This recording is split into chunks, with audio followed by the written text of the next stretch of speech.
नमस्ते, मैं हूं किरण पटेल। अपने YouTube चैनल में आप सभी का स्वागत करती हूं। आज मैं एक नाच पर का गीत लेके आई हूं। कैसे लगेगा आप लोग कमेंट में बताना। हमारे चैनल को लाइक सब्सक्राइब शेयर करना।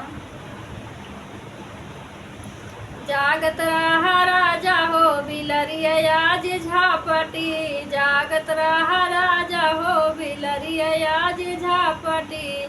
सासुर का झापटी हो सासू का झापटी, सासुर का झापटी हो सासू का झापटी। लाई के नदिया के अंगनवाई में पाट की, जागत रहा राजा हो बिलरिया आज झापटी, जागत रहा राजा हो बिलरिया आज झापटी।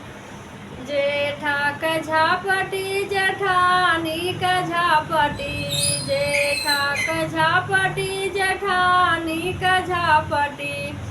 लाई के देवरवा के सड़ाकी आई पे पाटकी, जागत रहा राजा हो बिलरिया आज झापटी, जागत रहा राजा हो बिलरिया आज झापटी।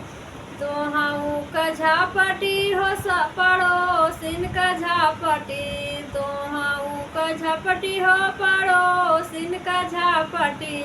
लाई के सवतिया का दुआर वाई पपाटकी, जागत रहा राजा हो बिलरिया आज झापटी, जागत रहा राजा हो बिलरिया आज झापटी।